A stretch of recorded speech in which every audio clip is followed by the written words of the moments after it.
IVM.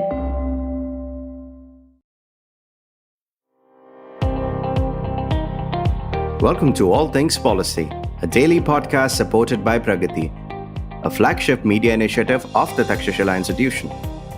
We're a bunch of policy nerds based in Bengaluru, and we like to bring a fresh perspective to Indian affairs and an Indian perspective to global affairs. So grab a cup of coffee, sit back, and join us for today's chat. Hi, welcome to another episode of All Things Policy. I'm Bharat Sharma, a research analyst in the Indo-Pacific Studies program at Takshashila Institution, and I'm joined by a very special guest, Blake Berger, who is an associate director at the Asia Society Policy Institute in New York. Prior to joining ASPI, Blake was a research associate at the Center on Asia and Globalization at the Lee Kuan Yew School of Public Policy, National University of Singapore. Blake's research interests include the Association of Southeast Asian Nations, ASEAN, the Belt and Road Initiative, regional integration, and United States policy towards Southeast Asia. Welcome to ATP, Blake. Well, thank you so much for having me. It's a real pleasure to join you.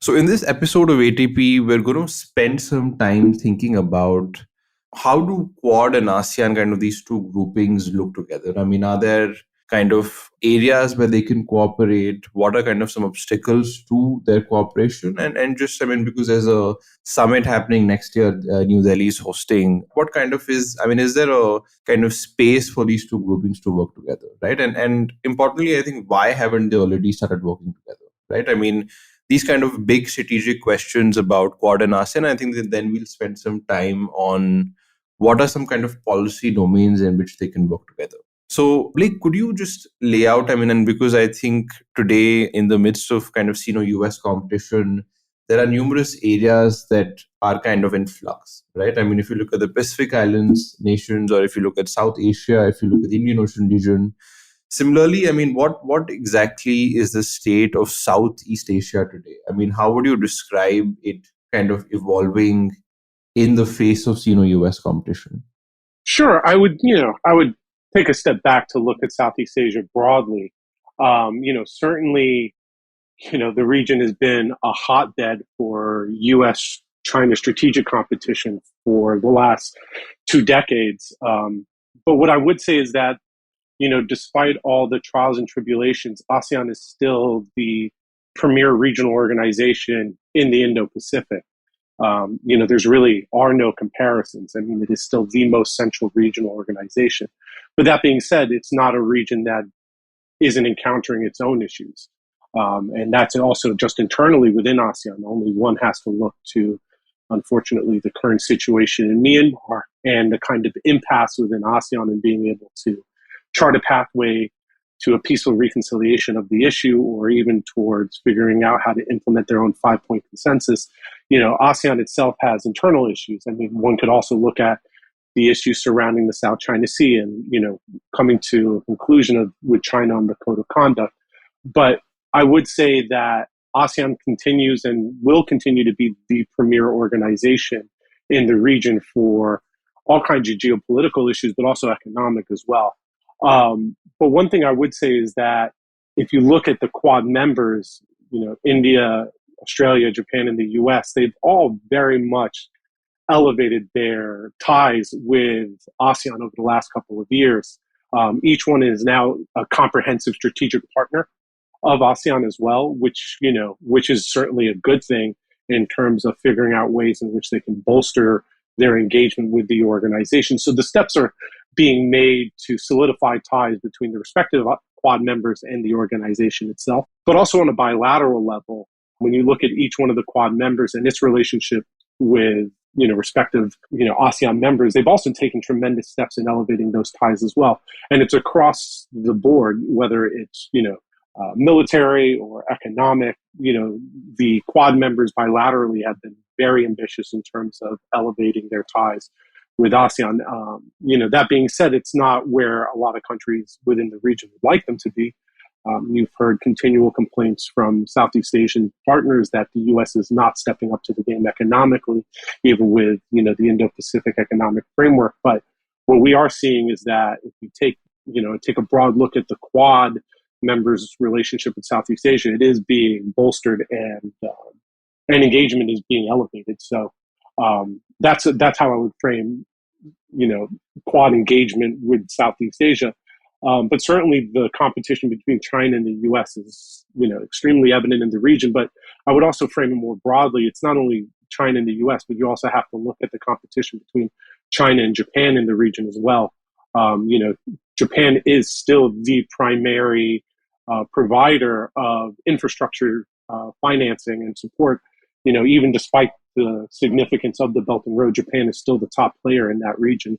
And also the U.S. still remains one of the region's top providers of FDI as well. So while we like to focus on the U.S. and China, I would say that you have to look at it more broadly to see that China is also in competition with other Quad members in the region as well. Right. So there are other players rather than just the China and the US, right?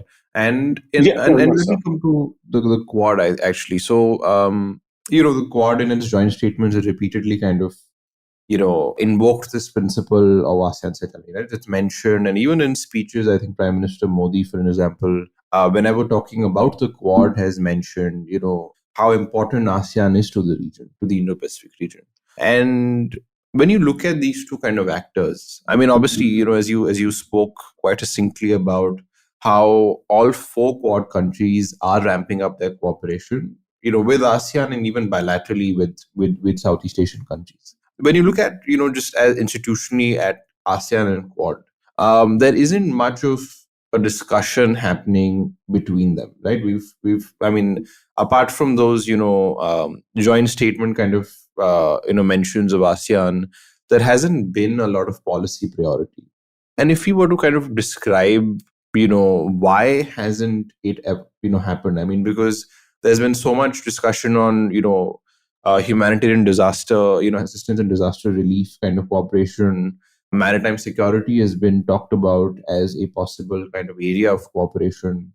Why do you think they've not kind of, met each other? I mean, what do you think have been kind of those reasons? And I think one, that's been kind of talked about a bit is that, look, ASEAN is a little bit worried about, the Quad's image, right? I mean, China frames it in a certain way. It's not clear what Quad is today. Is it a security dialogue? Will it be a security grouping in the future? Will it be a competitor to ASEAN? So how would you frame, the obstacles for greater Quad ASEAN cooperation? Yeah, I would actually take a step back and just think about the evolution of the Quad and then thinking about its engagement with ASEAN, right? When we think about the Quad, like, yes, it was established, you can look at its foundations in 2004, but really the Quad is, in its current stage, quite a nascent stage, really. The way I kind of look at the Quad is that we're really in Quad 3.0, right? Quad 1.0 was from 2004 to 2007, 2008, following its disbandment. And then Quad 2.0 is really from 2017 until 2020, where you had the four countries come together again, but without having kind of the working groups that you saw in Quad 3.0 following the Biden administration's coming into power. And so really now we're only really in the third year of this kind of Quad 3.0 where specific deliverables are being put onto the table. So it doesn't necessarily shock me that there hasn't been, so to speak, Quad ASEAN engagement. I think that is something that is going to happen in the future. But at the moment, I don't see that as being a problem either. It just took the Quad until even 2022 to begin kind of formalizing what the working groups are. And so even charting out how you cooperate with ASEAN on these issues just takes time. But you're seeing that occur on the bilateral stage. And so what I would say is that, especially when it comes to humanitarian assistance and disaster relief, that's always been part of the kind of Quad modus operandi, right? This focus on non-traditional security has been part of the Quad's very foundation. And so it's been one of the areas where, not only has it become a priority, but it's an area where those four countries actually have demonstrated to the region that it could actually leave and have a profound impact. You don't have to look too far back. You can just look to the Indian Ocean tsunami disaster of 2004, but also the kind of continuing engagement of each respective member of the Quad with ASEAN's humanitarian assistance and disaster relief mechanisms. They not only participate in exercises and tabletop exercises, but also the four members also contribute funds to the ASEAN Coordinating Center for Humanitarian Assistance on Disaster Management. And so, each one of the four Quad states has invested significantly in making sure that the region's capabilities are being bolstered, that Southeast Asian nations can come to their own aid. And that's also a challenge within the region as well. ASEAN's focus as part of, its kind of normative framework, the ASEAN way, has been non-interference in one another's affairs. And so we've even seen in the past, for example, in the Haze crisis in 2016, where, Malaysia and Singapore had offered to provide Indonesia support to deal with the haze. Indonesia said no. And so, you have to have kind of each member agree to having the Quad come together to kind of support any kind of ASEAN initiative. So I think we're still at a very nascent stage to see that kind of engagement take place. And to me, HADR is such a prime area for cooperation to take place, right? I mentioned that it's an area that's depoliticized.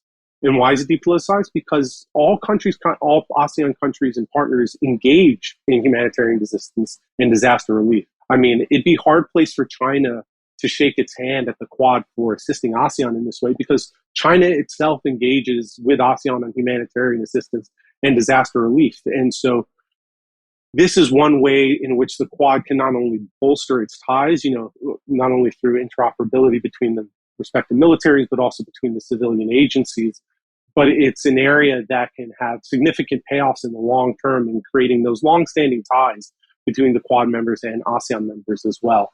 And then when you look across the kind of board of the working groups that the Quad has put together over the last couple of years, you're talking about a wide range of issue sets that are extreme importance to the region. Just look at climate change, and that also ties into the HADR. Climate change is one of the most pressing challenges for Southeast Asia. So it makes sense for the Quad to engage not only in terms of climate change, in terms of providing Southeast Asian partners with the kind of tools to monitor, get up-to-date data, look at water flows, water temperature, but also in terms of figuring out how you actually support countries in being able to deal with the natural disasters that come from climate change.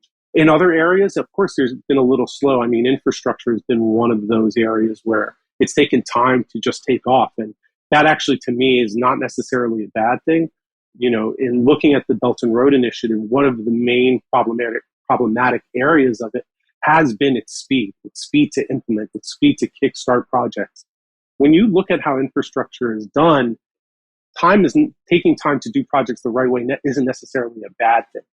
When you just look at how long it takes to just do a feasibility study or an environmental and social impact assessment, these can take a year to a year and a half to complete. So for me, infrastructure is one of those kind of working group areas that's just going to take a long time to come to fruition. It doesn't mean that progress isn't being made, but taking a project from conception to feasibility to construction and implementation, we're talking about a years long process. So to me, it's just a matter of taking time. But there's other initiatives such as the Indo-Pacific Maritime Domain Awareness that is beginning to come online. While it's not coming online fast enough for some Southeast Asian partners, it's certainly one initiative that will be able to pay dividends in the long term in providing Southeast Asian partners with the kind of tools that they can use themselves to defend their own interests. Especially when you think about unregulated and illegal fisheries in their region as well. So I think, when we look at the kind of Quad's working group areas and the specific deliverables, it's just taking time, but they are coming online slowly but surely. And when you think about the obstacles towards ASEAN Quad cooperation, you only have to tip your hat in the room to the elephant, which is China. For the longest time, and ask any Southeast Asian analyst, Southeast Asian partners have been saying for the longest time that they don't want to be in a position to have to choose between China or the US or between China and the West. I think the Quad should really take that and heed that guidance, and it's not about, putting Southeast Asian partners in a position where they have to choose. It's about providing them an alternative to what China has to offer. And so that's where I think, you're able to overcome some of these obstacles, is that with the Quad no longer being, a traditional security-oriented grouping, but one that is now focusing on public goods and non-traditional security, that's able to kind of mitigate a lot of those internal concerns within Southeast Asia, within ASEAN, about working with the Quad on some of these issues, because they're not politicized in the way that a joint military exercise would be. And China already tries to engage Southeast Asian partners on a lot of these issue sets as well. If you can look at the kind of Belt and Road Space Corridor, China was trying to provide Southeast Asian countries with some of these technologies already through its Beidou satellite system. So, I think what the Quad is doing in terms of, slowly working its way through and kind of crafting a narrative that it's providing an alternative to what China has to offer, I think is going a long way in terms of, mitigating a lot of those concerns to cooperating and, knocking down some of those obstacles. So, Blake, lot of thoughts. I've a couple of kind of follow-up questions. So what exactly? How does ASEAN see the Quad? So, I mean, I consistently see this kind of narrative being put out that ASEAN is sensitive towards how they see kind of the Quad. I mean, is that a truism? I mean, how would you define kind of ASEAN's perception of the Quad? I mean, are they warming up to Quad? I mean, because you mentioned that the hindrance to cooperation isn't as much perception as it is, just the fact that the Quad is in a very nascent state today. So would you say that's more a factor, or are there issues of how they both see together? And perhaps, there have been some kind of recommendations saying maybe Quad and ASEAN should sit together and talk about stuff, right? Even that dialogue isn't happening. So how would you kind of frame, when you talk about perception of, how does the Quad see ASEAN and how does ASEAN see the Quad? And of course, at the bilateral level, there's a lot happening, right? There isn't sensitivity to that perception to a large degree, but when you think about it institutionally, how would you kind of define that perception for the both of them?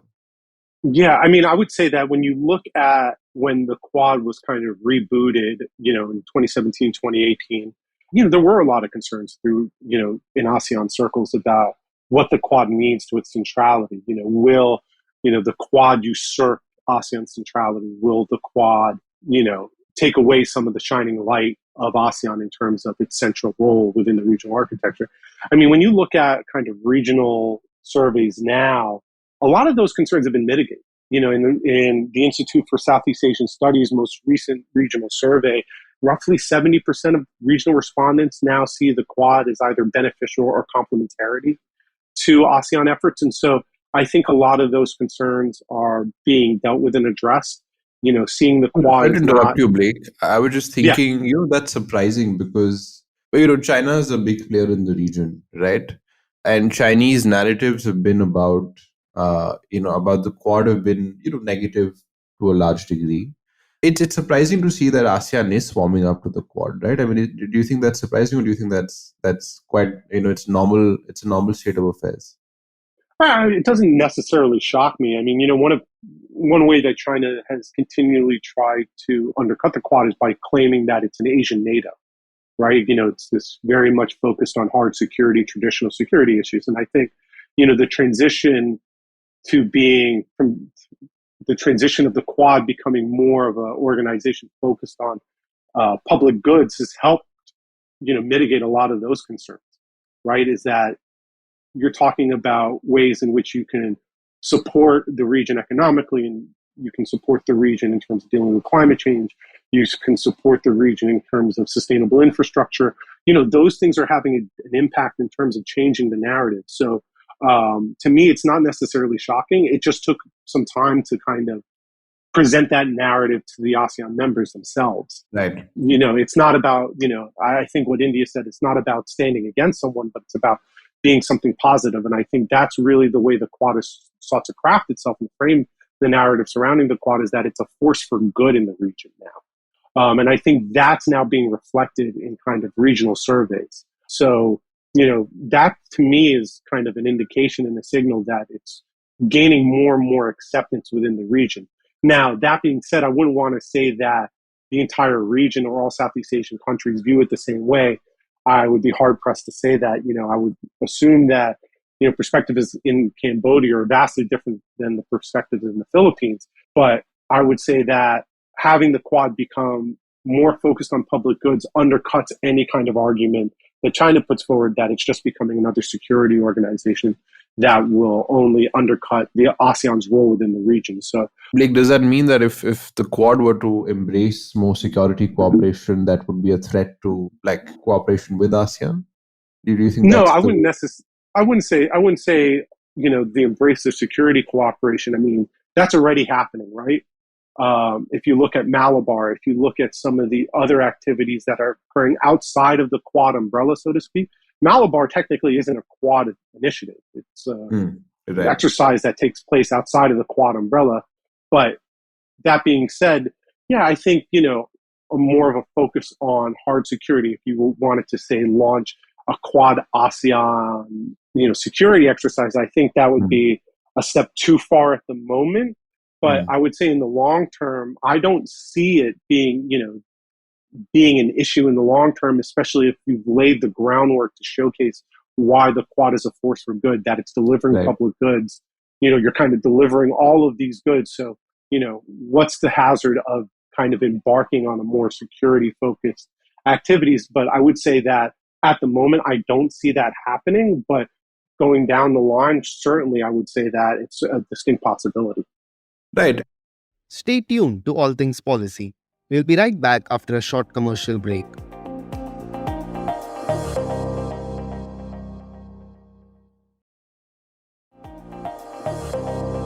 We kind of broadly laid out the lay of the land, but I'm going to, and you kind of mentioned, policy domains in which the Quad and ASEAN can work together. And I think this was an op-ed you wrote in The Diplomat, you co-authored with Lucas Myers, where you discussed the possibility of, HADR being a policy priority for Quad ASEAN. And you mentioned that it's because it's depoliticized as an area. It's, and I mean, obviously there are it's a need in the region. It's something that both can work together, and it's depoliticized. So could you touch on this a little bit? I mean, how exactly can HADR emerge as an area of cooperation between Quad and ASEAN? Sure. I mean, as I said earlier, climate change is one of the major pressing challenges, and same with the natural disasters that occur from it. And so, HADR becomes one way in which the Quad can work with Southeast Asian countries to bolster their own capabilities in terms of HADR operations and preparedness. And, HADR, I mean, while it is non-traditional security, involves the respective militaries of each one of the members. And so, yes, it's depoliticized in the way that it's not an exercise in terms of, combating counterterrorism or terrorism on the seas, but it's one that's focused on, humanitarian aid. It actually develops ties between our respective militaries, between the civilian agencies. It creates habits of cooperation that can, also lead to, more bilateral engagement as well. And also, if you look at each one of the Quad's respective engagement with ASEAN on HADR, the U.S. has been engaging ASEAN on HADR since 1996. And so you're talking about a long-term standing relationship in supporting ASEAN's ability to undertake these initiatives. And also, it's easier to institutionalize. It involves also the ASEAN Regional Forum. But also, when you look through all the past, kind of HADR cooperation activities, China and the U.S. also used to cooperate on HADR in Southeast Asia. So for China to, raise its hand and shake its fist to say that, the Quad is doing this and that, it shouldn't be, working with ASEAN and HADR. I mean, it would come across a little bit ridiculous because China itself engages ASEAN on HADR. So to me, it's one of those aspects that is depoliticized because it's you're hard pressed to say that HADR is not a good thing. But also it's one of those that can actually really create habits of cooperation that can pay dividends in the long term. Right. And I just want to shift gears a little. So, any cooperation between ASEAN and the Quad, this is something you mentioned quite nicely at the start of the podcast, that bilaterally, each of the Quad countries have, kind of are developing relations with ASEAN independently and with, countries in Southeast Asia. And I mean, this is the math. If you do, I mean, the fact that ASEAN would emerge as a priority for the Quad only if bilaterally speaking, independently, the countries hold ASEAN to be a priority, right? Only then there would be a groundwork placed for the Quad itself to kind of, look at the ASEAN in a favorable way. If you look at independently, I mean, I'm interested in India's role, but I'm also excited to hear from you about the US or possibly Japan and Australia. How do they see ASEAN today? I mean, Australia had this, economic kind of document put out saying, we think of Southeast Asia today as a kind of highly important region, and economically we're trying to integrate with the region. Could you just describe, politically, in a security sense and economically, how is it that at least the US sees ASEAN slash Southeast Asia today? And if you have thoughts about India's kind of perception, that would also be helpful to kind of add to the podcast. Yeah, I would say, it's U.S. perceptions about Southeast Asia. When you look at U.S. engagement of ASEAN, those of us who've been working on these issues always want to see more. And I would say that's also similar to Southeast Asians as well. The U.S. has always, for the last 40 years, been the primary provider of regional security in Southeast Asia. That's not been Southeast Asia's complaint. The complaint has been that the U.S. is not engaged enough economically. And the U.S. walking away from the Trans-Pacific Partnership, pushing forward, what Southeast Asians view as a lackluster economic engagement package through IPEF, they want to see more engagement out of the U.S. And the U.S. wants to engage more. It's just that, unfortunately, the way that trade policy now in the U.S. political system, it's untenable to have a free trade agreement with Southeast Asia or to even re-engage with the TPP. And so the U.S. is still a primary economic actor in the region. It's trying to do more. You've seen the roles of the U.S. ASEAN Business Council, all these kinds of, U.S. business roadshows going out to the region. There's an appetite to do more. And I would say that's also reciprocated in Southeast Asia. It's just at a government level, the U.S. is just simply not at a place where it can kind of present more of a robust economic engagement package than what's currently on the table. And for Japan and Australia, I would also say similarly to the U.S., ASEAN takes a prime place within their kind of Indo-Pacific strategic outlooks. I mean, if you just look across, how each one of Australia, Japan, and the U.S. look at ASEAN, it's the primary regional organization which they engage through. That's not only through, each one of their respective ASEAN summits, but also through the ASEAN Regional Forum, through the East Asia Summit, through the ASEAN Defense Minister Plus meetings. And so, each one of them is heavily tied in to the ASEAN system and through the mechanisms themselves. Now, Japan and Australia are part of RCEP. And so they have much more of and also Japan's through the TPP as well. So their economic engagement in Southeast Asia and with Southeast Asian states is far more robust institutionally than the U.S. is right now. And so, that being said, I would only expect for their engagement similarly to the U.S. to try to be elevated. Having all four Quad members as a comprehensive strategic partner of ASEAN itself is a big deal. It just opens the door to, figuring out ways to bolster ties and engagement. And with India as well, I would say that similarly with the other Quad members, it's seeking to do more with Southeast Asia. But one thing that I would say is different for India than with the other Quad members is that India has really emerged as the leader of the global South or the developing world, and it's really trying to run with that mantle. And so having India as part of the Quad, also push its message, I think really matters.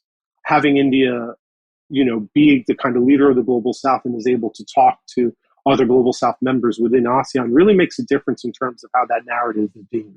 So I would say that, having India as a part of the Quad in its engagement with ASEAN is critical. You can't have that same kind of messaging without India as a part of it. Of course, and just so our listeners know, I mean, India has been kind of, as you already mentioned, ramping up relations with Southeast Asia, right? I mean, India's Act East policy, with the fact that defense exports. I mean, Southeast Asia is a viable kind of destination for a lot of kind of defense articles like fast petrol, fast speed petrol boats and so on, to Philippines, to Malaysia, to Vietnam and so on. So I think it's an attractive destination kind of for that, but largely I think there's been, I mean, if you look at historically as well, I think our engagement with Southeast Asia has evolved from one of economic, commercial kind of relationship to expanding to political and security today. So I see, I mean, my own sense as somebody who's watching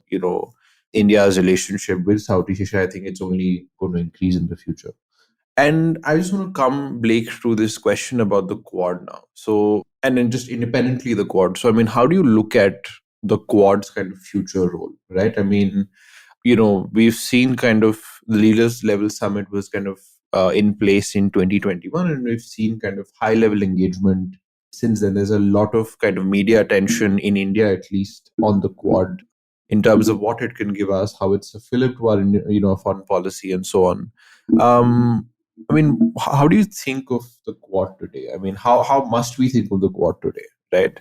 I mean, because I think there's so many initiatives. It's such a mammoth kind of public goods agenda it has. And as you mentioned, it's really slow. I think, within infrastructure, for example, within, as you mentioned, the IPMDA, it's slow in kind of, the platform and so on. I mean, how data is kind of put out. How do you think it's going? I mean, in the future, what is its future trajectory, and what do you expect to happen in the near future? Yeah, I would say that the Quad's future is bright. And when you look at what's taken place, I think there was a lot of expectation that these things were going to be rolled out quickly, and I think a lot of those expectations were undercut quite quickly. But the fact that progress is being made, and it's taking place also not only within the remit of government, but also within the private sector. And I think that's one area that hasn't gained enough media attention, is the role of our respective private sectors engagement through the Quad. The establishment of the Quad Investors Network has been a significant boon to the Quad and its ability to deliver. The Quad Investors Network was established in 2022. Just this year, between October and November, they announced significant initiatives that have just come out of that. In October, this company, Q Control, which is now in partnership with the Investors Network, is now beginning to work with both Australia and US universities to develop a quantum workforce. And then in November, India's Epsilon Advanced Materials announced that it would be building a $650 million battery and material and components plant in North Carolina, which is the first and largest investment of an Indian company in the US electric battery industry. And so to think that just, establishing this investors network, just over a year and a half ago, to now seeing deliverables beginning to take place, I would say is really, really encouraging. And also it's just a sign that, if you're able to bring our private sectors in the room and create a forum in which they can figure out ways to cooperate and collaborate, this is the kind of, expectations that we should have, is that good things should come out of this. And so with the private sector's engagement in the Quad, I think you're also creating stakeholders in each one of the countries who are now invested into the Quad, right? They're invested in seeing the Quad actually be sustainable in the long term. And so, with upcoming elections, not only in India, but also in the US and, potentials in Japan as well, having stakeholders outside of government be proponents of the Quad, I think is going to be something that's very important for its long-term sustainability going forward. And to me, I think we also just have to take a step back to see that the Quad right now is only in its third year. And so, let's see what happens in year 4 when, what happens with the kind of, the climate change adaptation package, mitigation package with IMPDA. Let's see how those begin to be rolled out in the new year. But, outside of that, now there's a Quad STEM fellowship that's, bringing together, rising leaders in STEM from each one of the Quad countries, to work together. There's also, the Quad Infrastructure Advisory Network, which is now, doing training and capacity building for not only within the Quad, but also for states in Southeast Asia and South Asia and the Pacific, so that they can learn how to better implement infrastructure projects. These things are going to pay off in the long term. And so I really think that, the Quad is being set up to be a very successful organization in the long run. It just, really has to, now is high time for implementation and for showcasing that the Quad can deliver. But I think that having these kinds of stakeholders outside of government be proponents of it only sets the Quad up to be successful in the long term. And do you think it's going to embrace, this $1 million question that, every analyst today is kind of thinking about, it does, as you mentioned, Malabar exercise outside the Quad. It does not, and at an event with, the four foreign ministers, foreign minister of Japan said that, the Quad is not a military kind of alliance. It will never kind of do military stuff, right? Do you think it'll be a good idea for them to do it? These are actual concerns. Security is a public good, right? If it cooperates with Indo-Pacific allies in the realm of kind of maritime security, for example, does naval exercises, does anti-submarine warfare, for instance, what's the harm? Isn't that also a public good? You mentioned obviously these are politicized areas of cooperation, but they are essential to the security of the Indo-Pacific, right? So I think the vision statement that the Quad put out and the kind of principles it mentioned as to what it wants to do with the Indo-Pacific, be a harbinger of change, of public goods. If you look at that, I think traditional security does fit as an active kind of appropriate candidate, for cooperation. So what do you think? What's the place of security? By security, hard security, let's say, maritime security, for instance, and within that, even traditional security.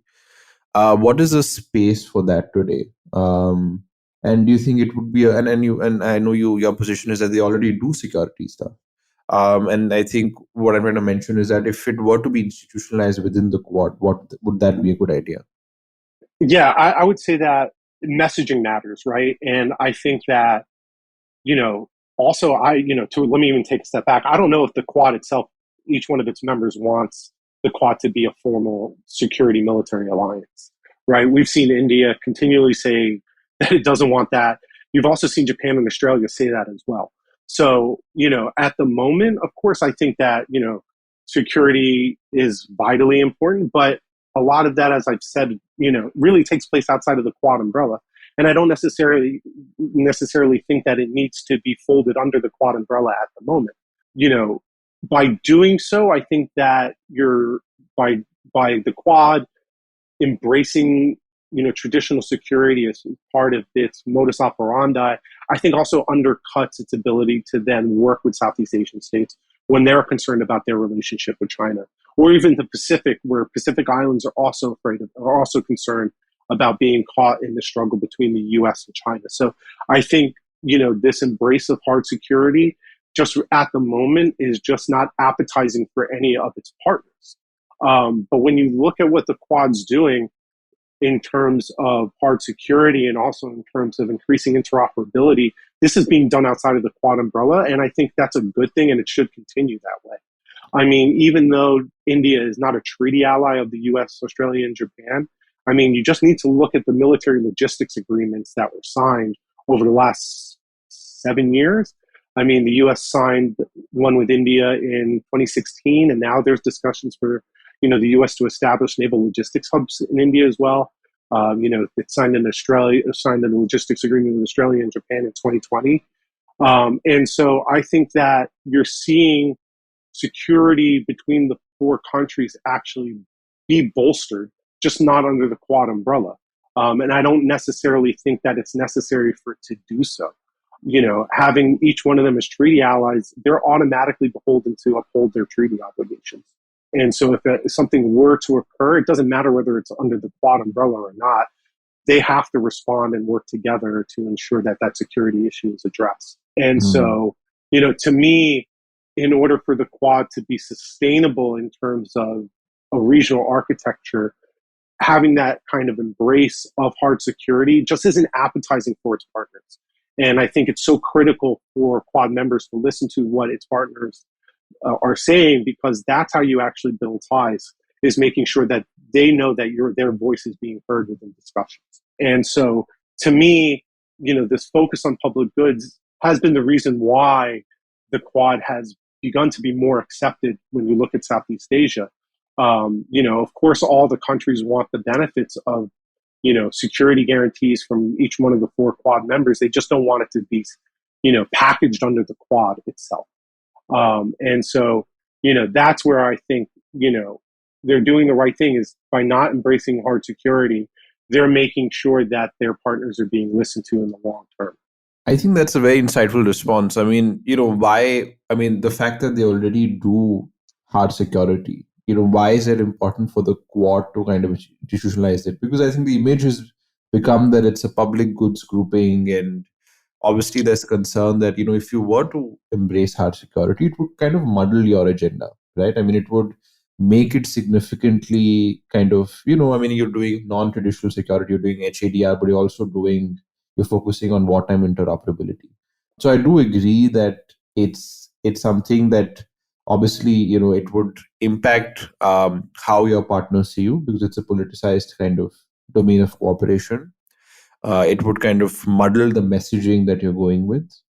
And yeah, there's no need to institutionalize it. I mean, the fact that you already do, you have a Malabar exercise and you bilaterally have such excellent relations with these other countries. And of course, perhaps the fact that Australia, the US, and Japan already are treaty allies, right? They already do see eye to eye to some degree on security cooperation and hard security, and the fact that India is not a treaty ally, so there might be a lot of concern from India about embracing hard security, and then concerns about what kind of autonomy does India have within the grouping itself. I just want to ask you one last question, Blake. We think of, and I think it's an excellent kind of question to end with, given that New Delhi is hosting the Quad Summit next year. What do you see India's role to be within the Quad? I mean, what is, and you mentioned, it's the leader of the global South, so it adds a lot of that legitimacy to the grouping, and in terms of narrative and messaging to other partners, it's a vital kind of actor. And it's often said that India is the weakest link in the Quad, right? I mean, what link are we talking about? I mean, in what is it the weakest link? And then largely, if you could speak about, how you see its role in the Quad, that would be really helpful. Yeah, this kind of India is the weakest link at the Quad. I mean, this entire misperception really stems from two lines of thinking, right? One being that India's reluctance to embrace security or traditional security issues is a part of the Quad's formal agenda, and second, really opposing the Quad as being framed as an anti-China grouping.